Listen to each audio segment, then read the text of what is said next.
이제 하나님의 말씀을 봉독하겠습니다. 레위기 19장 1절과 2절, 고린도전서 3장 16절과 17절 말씀을 이어서 읽겠습니다. 먼저 레위기 19장 1절과 2절 말씀입니다. 주님께서 모세에게 말씀하셨다. 이스라엘 자손 온 회중에게 말하여라. 너는 그들에게 이렇게 일러라. 너희의 하나님인 나 주가 거룩하니 너희도 거룩해야 한다. 고린도전서 3장 16절과 17절입니다. 여러분은 하나님의 성전이며 하나님의 성령이 여러분 안에 거하신다는 것을 알지 못합니까? 누구든지 하나님의 성전을 파괴하면 하나님께서도 그 사람을 멸하실 것입니다. 하나님의 성전은 거룩합니다. 여러분은 하나님의 성전입니다. 이는 하나님의 말씀입니다.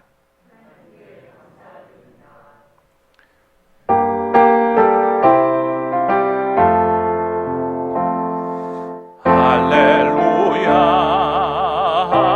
할렐루야, 할렐루야, 아멘. 자리에 앉으시겠습니다.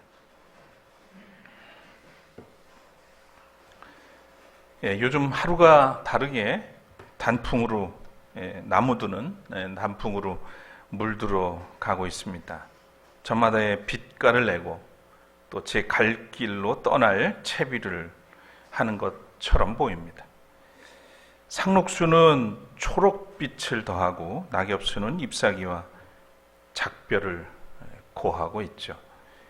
이처럼 자연이 창조의 섭리에 묵묵히 순응하는 모습을 바라보며 우리는 성찰의 기회로 삼아야 하지 않을까 싶습니다. 오늘도 주님 앞에 모인 우리 모두에게 주님의 위로와 평강이 함께 하시기를 빕니다. 오늘은 거룩하라라고 하는 주제의 말씀을 함께 나누겠습니다. 찬양 올리겠습니다.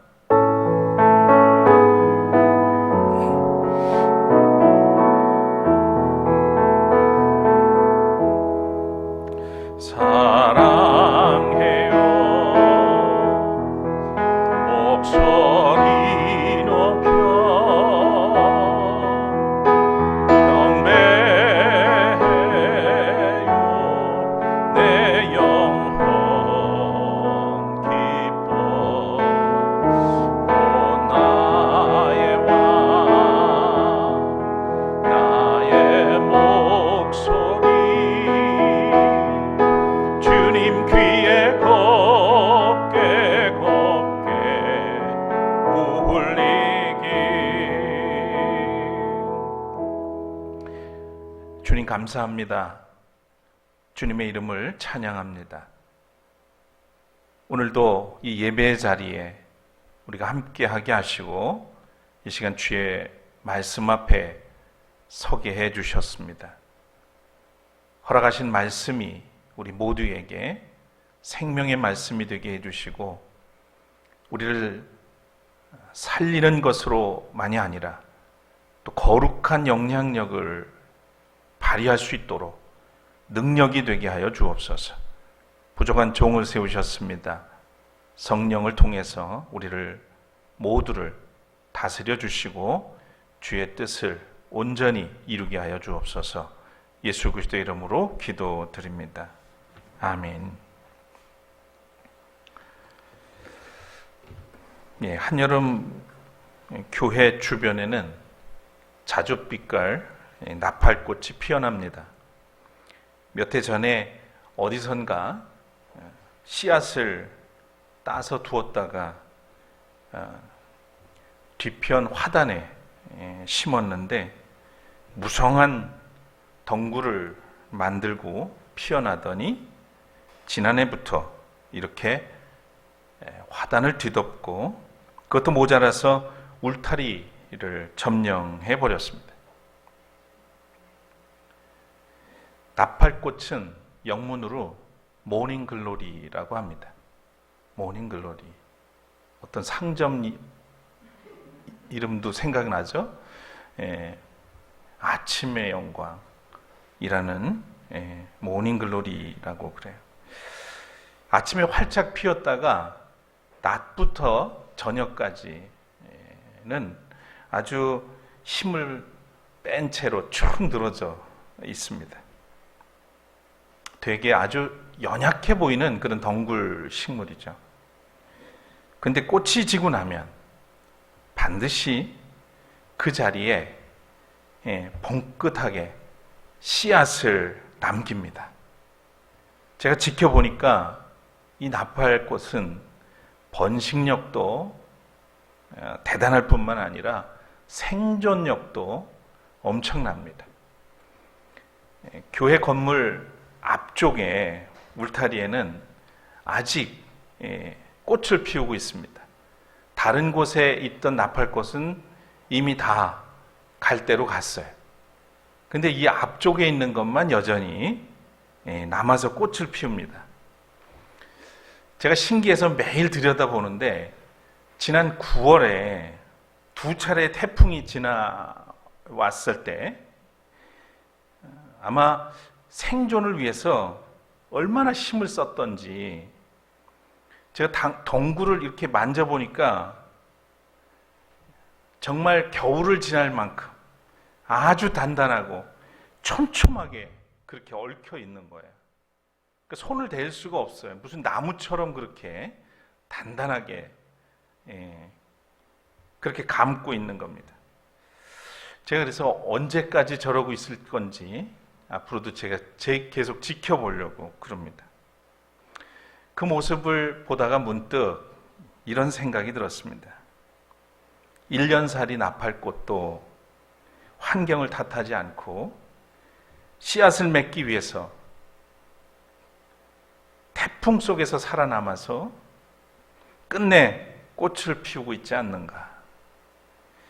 그런데 지금 우리는 시절을 탓하며 영광스러운 꽃을 피우지 못하고 연글지도 못하고 있는 것은 아닌가. 여러분은 어떻습니까? 올 한 해 돌아보면서 나는 하나님 앞에서 주신 삶의 자리에서 꽃을 피웠는지, 하나님의 영광을 온전히 드러냈는지 생각해 봤으면 좋겠습니다. 2해 전에 세상을 떠난 영국 출신의 영향력 있는 복음주의자 제임스 패커라는 신학자가 있습니다. 밀리언셀러 하나님을 아는 지식이라고 하는 책으로 널리 알려지신 분입니다. 그는 인생의 황혼기에 접어들면서 살면 살수록 거룩한 삶에 대한 갈망과 애탐이 점점 깊어간다, 이렇게 말을 하면서 거룩함, 또 성결, 성화, 성별됨, 이런 주제의 책들을 계속 저술했습니다.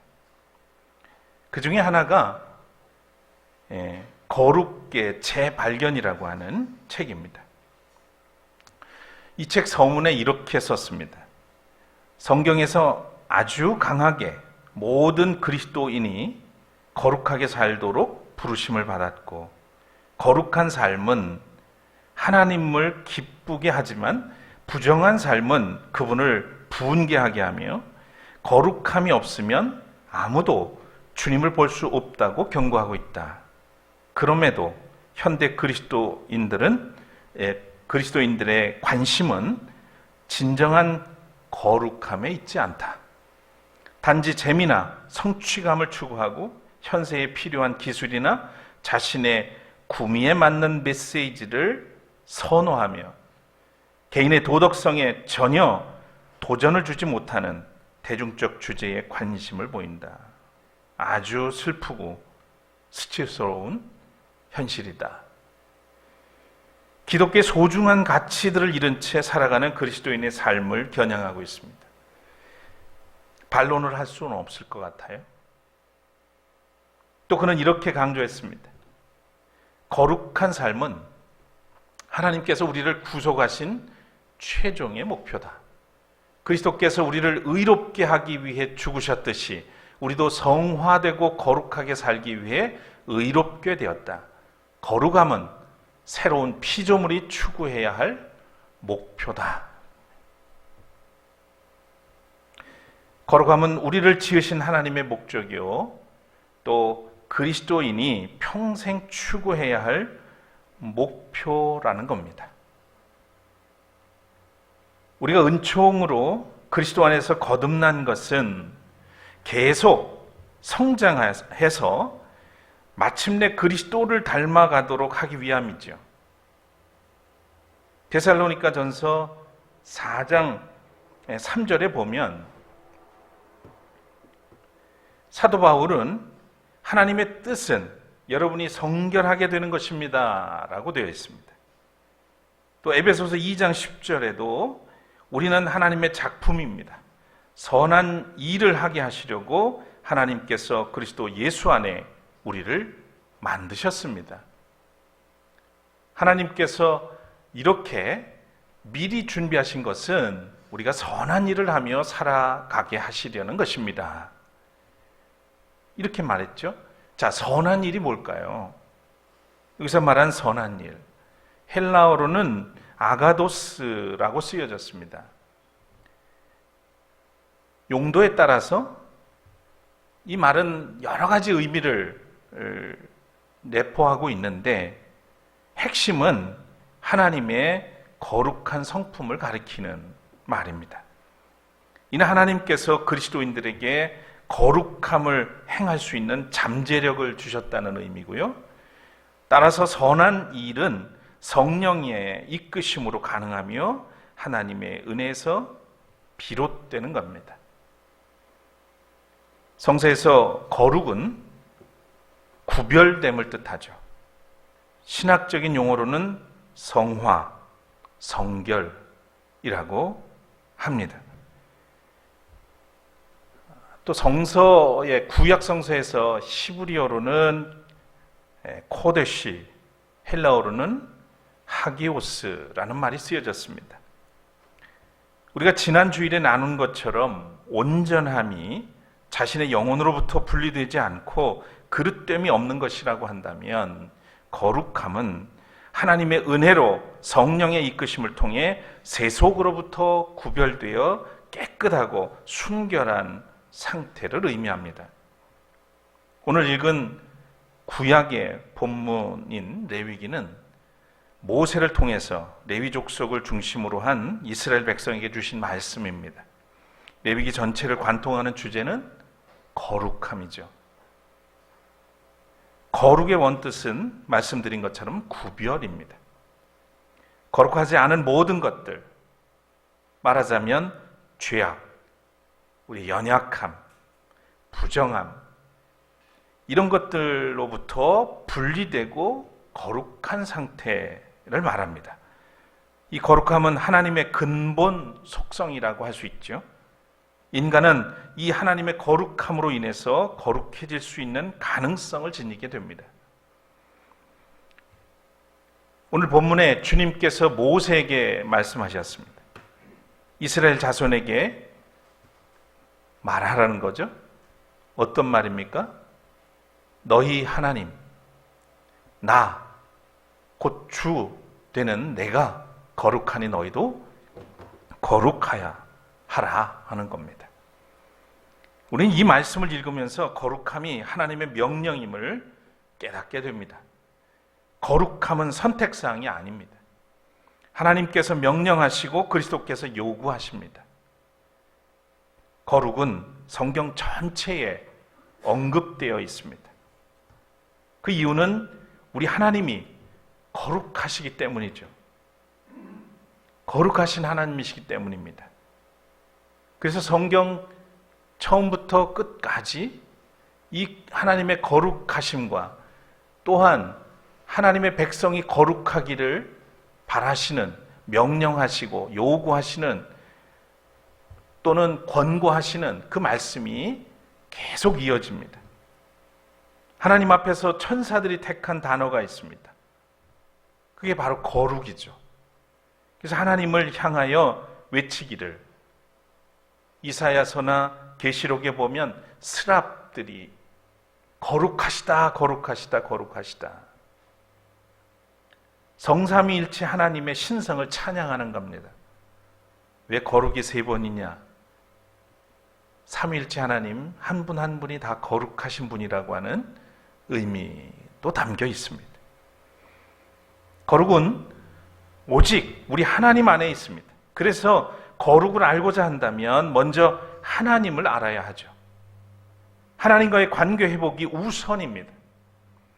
거룩함을 성취하려면 우리는 오직 하나님께로 나가야 됩니다. 그러니까 다른 데 가서 거룩을 찾으면 안 된다는 말이에요. 거룩도 없을 뿐더러 찾을 수도 없어요.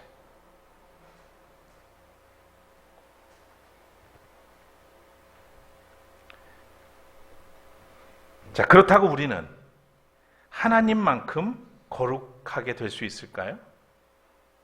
그렇지는 않습니다. 다만 우리는 하나님처럼, 하나님만큼은 안 되지만 하나님처럼 거룩하게 될 수 있습니다. 그분이 거룩하시듯이 우리도 거룩해야 하고, 또 그분이 구별되시듯이 우리도 구별되어야 하는 거죠. 이것이 바로 성화 또는 성결이라고 합니다. 구약에서 하나님 나라의 백성이 거룩해야 할 이유가 하나님의 명령이기 때문이라면, 신약에서는 성도가 거룩해야 할 이유가 하나님의 성전이기 때문입니다. 고린도전서 오늘 읽은 3장 16절 17절에 너희가 하나님의 성전인 것과 하나님의 성령이 너희 안에 계시는 것을 알지 못하느냐, 이렇게 물었습니다. 여러분은 아십니까? 여러분이 그리스도 안에서 여러분 안에 성령이 계시다는 걸 아세요? 그분과 함께 사십니까? 그분의 은혜를 누리십니까? 그분의 인도를 받으십니까? 그분의 은사를 가지고 거룩하게 살고 계십니까? 우리 안에 계시다는 거예요. 우리가 잘나서 주신 게 아니라 예수 그리스도를 믿는 그 믿음 때문에 우리를 의롭다 하시고, 그 가운데 우리의 심령 가운데 성령을 보내주셨습니다. 이어서 뭐라고 합니까? 누구든지 하나님의 성전을 더럽히면 하나님이 그 사람을 멸하시리라. 하나님의 성전은 거룩하니 너희도 그러하니라. 누가 지금 거룩한 거예요? 네. 나는 추악한 죄인이지만 하나님께서 은혜로 그리스도 안에 구원을 얻게 하셨고 의롭다 하시고 우리 안에 성령을 보내셨어요. 나는 느끼고 살지 못할지 모르지만 믿음이 있다면 적어도 내 안에는 성령이 계신 거예요. 그런데 대체로 무시하고 살죠. 내 의지대로, 내 뜻대로, 내 생각대로, 내 주장대로. 이게 더 강하기 때문에 성령이 내 안에서 역사하시는지 잘 모를 때가 더 많아요. 그런데 한 번쯤은 여러분이 눈물로 진정으로 회개했다면 그것은 누가 하게 했을까요? 여러분 안에 계신 성령이 하게 하셨습니다. 좌절할 수밖에 없고 곤고한 그런 상태에서 다시금 말씀을 통해서 나에게 새 힘을 주셨다면 그게 누구겠습니까? 여러분 안에 있는 성령이세요. 하나님의 성전이 내 안에 있다는 거예요. 그래서 너희도 어떻게 하라고요? 거룩해야 한다는 거예요. 우리 스스로는 할 수 없지만 성령께서 우리를 거룩하게 해주시는 겁니다. 사도 바울은 우리의 마음은 믿음으로 인해서 거룩한 영이 임재하는 성전과 같은 곳이기 때문에 거룩해야 한다는 거예요. 행실도 생각도 마음이 깨끗해야 한다는 이야기입니다. 하나님의 성령이 우리 안에 계시기 때문에 성령을 모시는 우리도 거룩해야 할 이유가 있다는 것이죠. 이처럼 거룩은 하나님의 본질적인 속성이자 또 교회의 본질이고요, 또 성도의 삶입니다. 앞에서 언급했던 제임스 패커는 성령님을 아는 지식이라는 책도 썼는데 여기에 거룩함에 대해서 7가지 원칙을 정리해 놓은 게 있어요. 자, 거룩함의 속성은 성화를 통한 근본적이며 완전한 변화다, 이렇게 썼습니다. 이 말은 거룩함은 우리가 회개를 통해서 내면에 일어나는 변화를 말합니다. 그러니까 거룩함은 우리를 지속적으로 변화시킨다는 거예요. 한 번으로 끝나는 일이 아닙니다. 거듭나는 사건은 한 번이지만 그것으로 인해서 시작이 되는 성화는 우리가 언제까지? 주님께 갈 때까지 계속되는 거예요. 두 번째, 거룩함의 배경은 예수 그리스도를 통한 칭의다. 거룩함은 칭의에 대한 감사와 사랑의 반응으로 이루어진다는 겁니다. 그러니까 칭의가, 하나님께서 우리를 그리스도 안에서 의롭다 인정해 주셨기 때문에 우리가 거룩으로 나갈 수 있다는 거예요.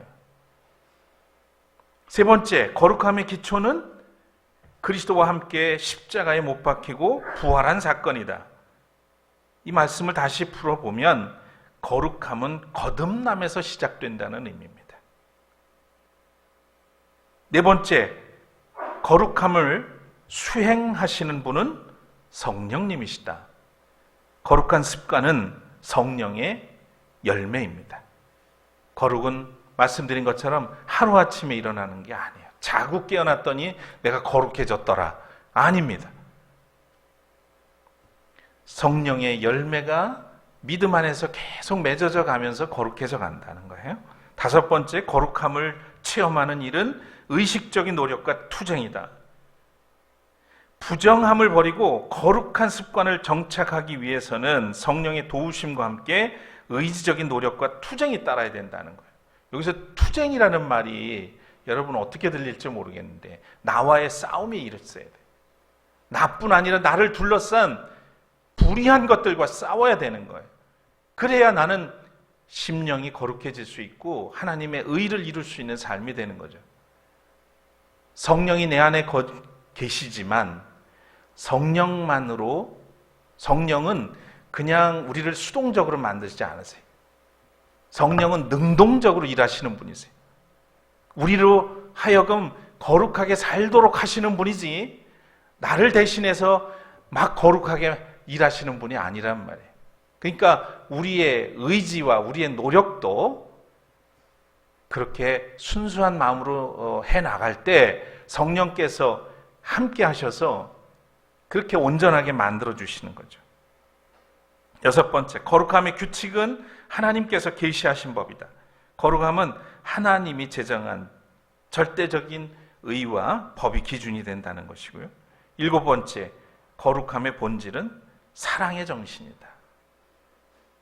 결국 거룩함은 사랑으로 열매 맺어지는 것이고 또 사랑을 통해서 거룩함에 이르게 되는 거예요. 거룩함은 외면적으로 순종이고 내면적으로는 행위를 통해 표현된 사랑인 것입니다. 이렇게 보면 거룩함은 그리스도인의 정체성으로 보아야 합니다. 내가 그리스도인이다 그러면 나에게서 뭐가 보여야 돼요? 거룩함이 보여야 돼요. 무게 잡는 게 거룩함은 아니잖아요. 삶으로, 말로, 행실로 그리스도의 모습이 드러나야 된다는 겁니다. 앞선 이야기를 종합하면 하나님은 본질상 죄와 분리된 거룩하신 분입니다. 그러나 인간은 본질상 죄로 인해서 부패했고 세속화되었습니다. 따라서 인간은 스스로 거룩할 수 없는 존재입니다. 그럼에도 회개하고 예수 그리스도를 구주로 영접한 성도에게 거룩하게 하시는 성령이 임재하여 이끌어 주심으로 거룩하게 살 수 있습니다.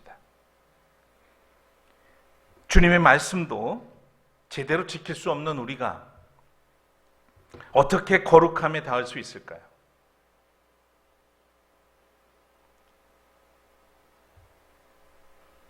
거룩함을 위한 그리스도인의 행진은 하나님의 사랑과 이웃 사랑에 달려 있습니다.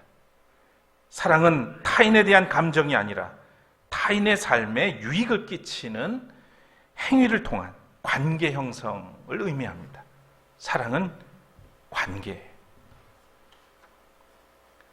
거룩하지 못한 우리가 거룩할 수 있는 유일한 방법은 거룩하신 하나님을 우리 안에 계시게 하는 겁니다.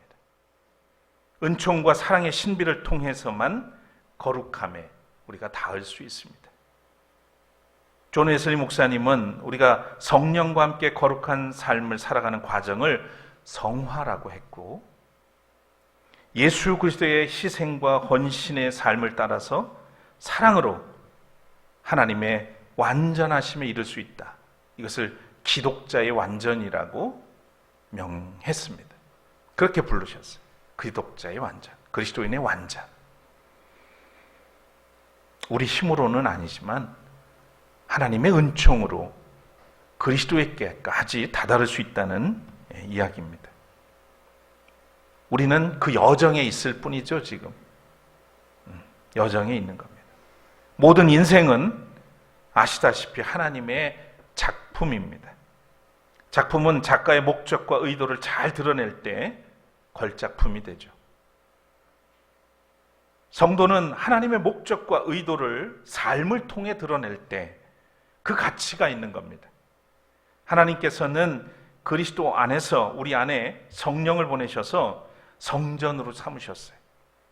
그래서 우리는 그리스도 안에서 거룩한 삶을 통해 하나님께 연결되고 이 땅에서 천국 백성으로서의 온전한 삶을 누리게 되는 겁니다. 거룩하다는 것은 거룩하게 된다는 것이고, 거룩하게 된다는 것은 곧 성도가 된다는 이야기입니다. 성도를 영어에서는 세인트라고 부릅니다.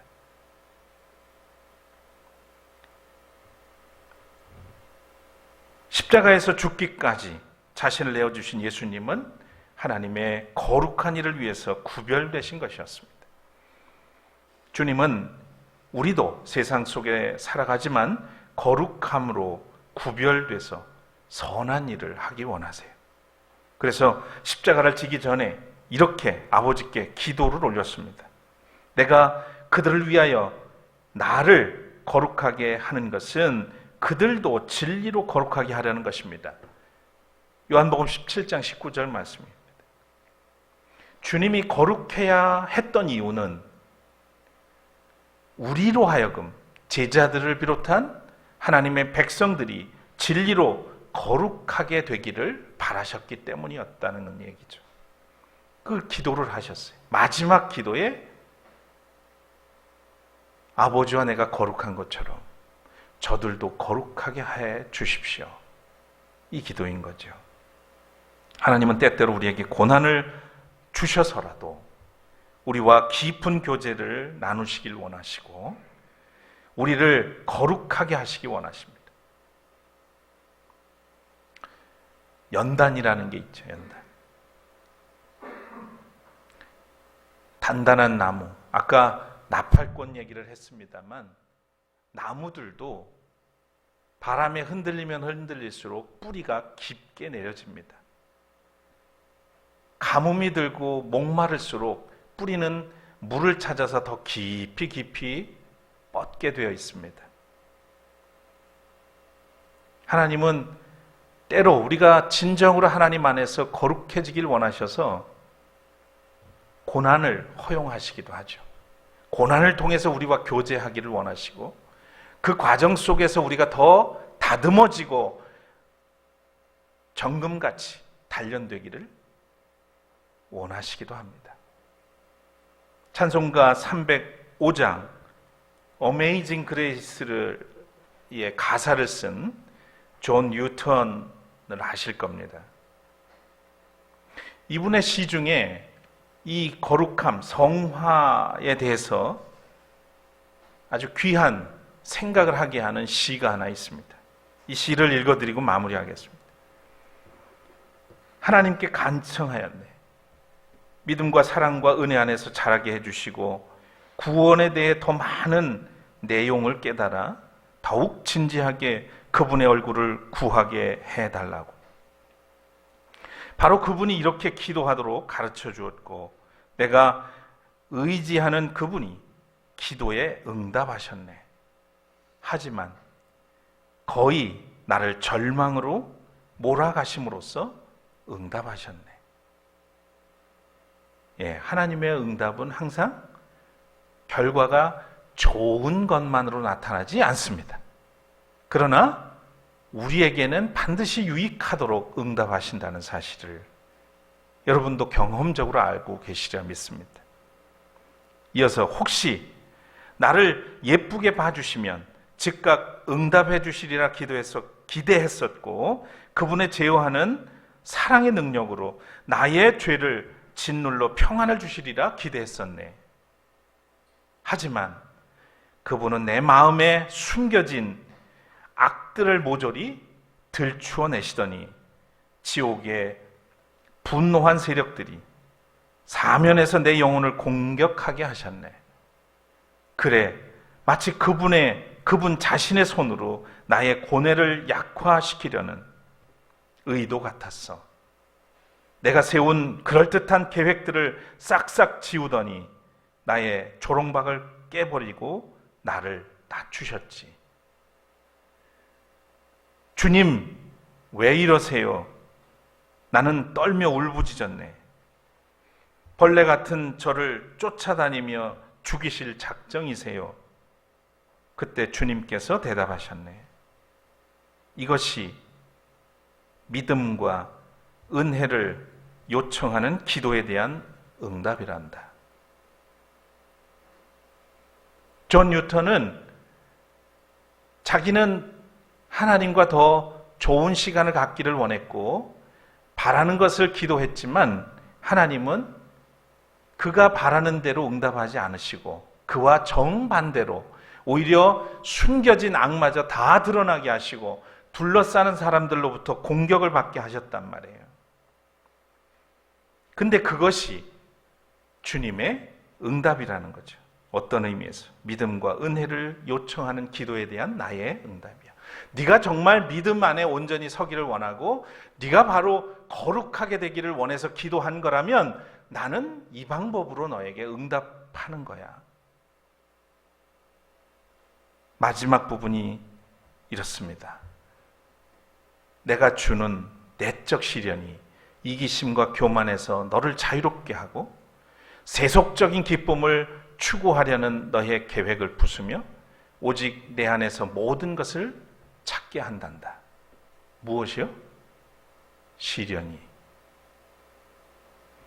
우리는 좋은 것을 구하고 바라지만 하나님은 때때로 우리를 거룩하게 하시기 위해서 하나님과 더 온전한 관계를 그리고 영원한 그 생명을 누리도록 하시기 위해서 시련이라는 방식으로 우리를 다듬으시기도 합니다. 예수님 믿으면 복 받는다고요? 만사가 다 형통하고 잘 된다고요? 오늘 이 시의 맥락으로 보면 꼭 그렇지는 않습니다. 하나님의 방법은 우리가 다 알 수 없어요. 그런데 그 시련의 과정이 돌아보면 나에게는 은총임을 믿음의 사람들은 깨닫습니다. 그리고 감사하게 되죠.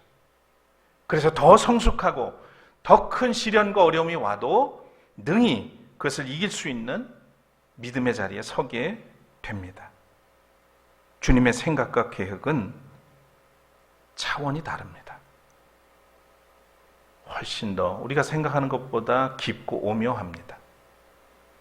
사랑하는 여러분, 우리가 거룩함에 이르기 위해서는 믿음의 행위, 소망의 인내, 사랑의 수고가 있어야 합니다. 그리고 시련 앞에서도 불굴의 용기와 하나님의 뜻에 순종하는 지혜가 필요합니다. 삶의 자리에서 사랑으로 거룩한 성전을 지어가는 그런 성도 그리스도인들 되시기를 축복합니다.